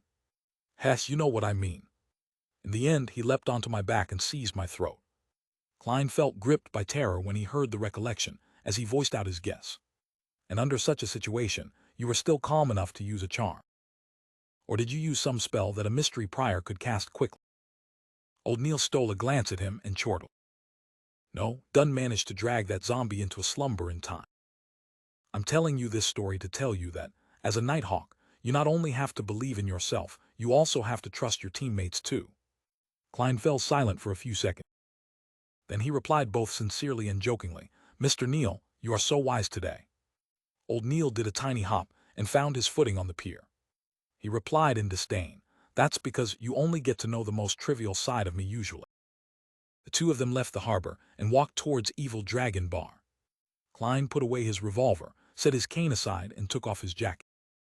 Under the light of the gas street lamp, he started checking if there was any damage to his jacket. How lucky! There are only a few splinters and a patch that got dirtied. He removed the splinters and roughly patted the dust away. Then he put it back on. Old Neil looked at him with a smile and mimicked his tone by adding leisurely, "What a pity there's no way to claim compensation." Klein was temporarily at a loss for words. "I'm not such a person," he emphasized in his heart. As the public carriage arrived, Klein took out his silver vine-leaf pocket watch and flipped it open to check the time. "TF, there's nothing else, I have to head home," he turned to tell Old Neil. Old Neil nodded slightly and said, "Enjoy your dinner at home. You don't need to think about the slumber charm. I'll get Swain to compensate me. He's a rich man after all. Of course, I won't go today. I have to consider his mood. Klein opened his mouth, but in the end he only said, "Thank you for your generosity." He boarded the carriage quickly and returned to Daffodil Street. It was already past 7 in the evening, and the sky had already grown dark. Klein took out his keys to open the door and saw Melissa taking off her fishnet hat and setting it on the clothes rack. He smiled and did small talk. "You just got back." Then his mixed emotions suddenly vanished, and he felt relaxed and warm. "There was a practical lesson in school today," Melissa explained seriously. Klein sniffed and smelled the fragrance of food. He was stunned and asked subconsciously, "Then who's cooking dinner?" The moment he finished his sentence, both of them answered the question in unison, "Benson." Their tone had a hint of alarm. Benson, who had heard their conversation, walked out of the kitchen.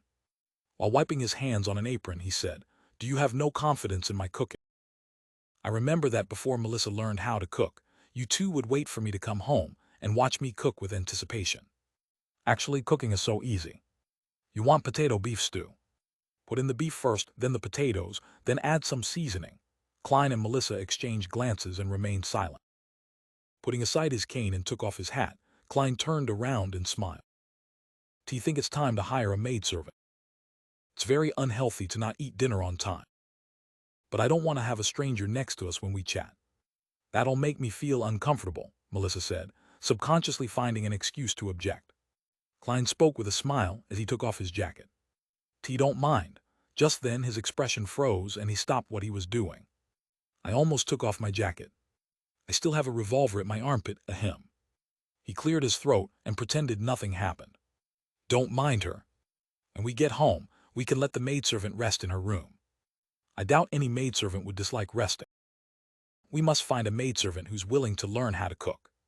He didn't want to endure the torture of a cuisine that left him guessing in the future. Benson stood at the kitchen and nodded in agreement. "When we have time, we can go over to Tingen Family Servant Assistance Association. They have a great deal of experience and many resources in this field." "All right, it's decided then." Klein ignored Melissa's unwilling look. Backland Empress Borough, Viscount Glaint's residence. Audrey Hall left the party with her personal maid, Annie. They came to the second floor and entered the bedroom that the Viscount had prepared. She took off her glamorous dress and her lightweight dancing heels slowly with Annie's assistance.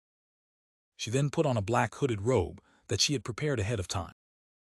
Pulling up the hood, Audrey stood before the full mirror and examined herself. She saw that more than half her face was covered by the shadow of her hood, and only her beautiful lips were clearly exposed. Long black robe, face hidden by shadows, a mysterious feeling. This is something I've been dreaming of wearing all this time. Audrey thought to herself happily. Worried, she added a blue boat-shaped soft hat under her hood. With the fine checkered fishnet drooping down, her facial features became even more indiscernible. "Not bad, that's it." Audrey stuffed her feet into leather ankle boots, looked to the side and told Annie, "Wait for me here.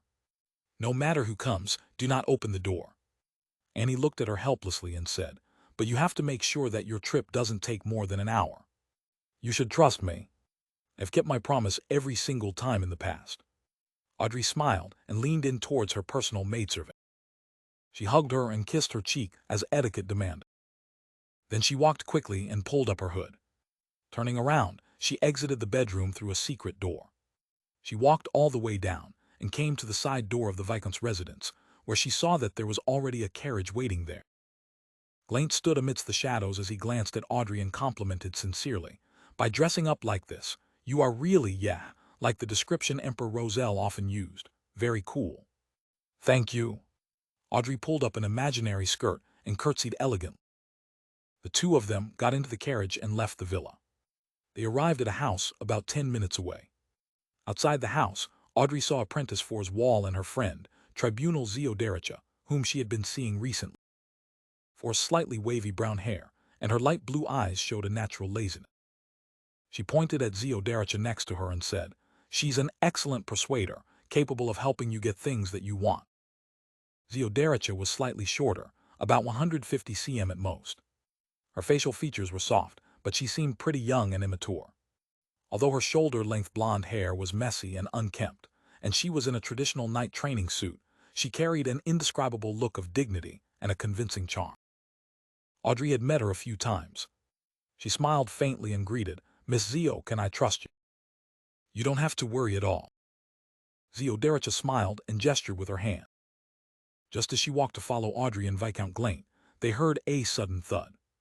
Audrey looked towards the source of the sound and saw that a triangular blade coruscating with a cold glimmer had fallen beside Theoderica's leg. Audrey and Theoderica exchanged looks, simultaneously at a loss for words. After nearly 20 seconds, Theoderica quickly squatted and picked up the triangular blade and hid it on her body. We have to prevent the occurrence of an accident. Some people lack rationality, and they aren't convinced easily, Theoderica explained seriously. Audrey nodded and replied with a clear voice, I believe you. These are tools to convince those beastards to talk to us calmly, Fours added, looking sideways at the grass plain. The quartet didn't continue conversing and walked a few steps forward. They knocked on the wooden door with 3 long and 2 short knocks. The door squeaked and opened. Slowly, using her spectator state, Audrey looked into the house that had many people sitting around randomly. They employed various methods such as hoods or masks to conceal their looks.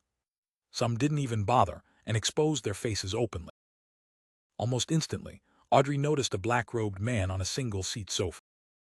That man wore a hood too, hiding his looks under a shadow. He looked at all the guests in silence, giving people a feeling that he was somehow in a commanding position. He is very confident, but his gaze is very disgusting. His gaze moved up and down my body like 2 slippery tentacles wanting to tear off my clothes. Audrey's senses were sharp. She carefully observed and made a judgment calmly, but she nearly had goosebumps. Fours introduced him. That's Mr. A powerful Beyonder, the leader of this secret gathering.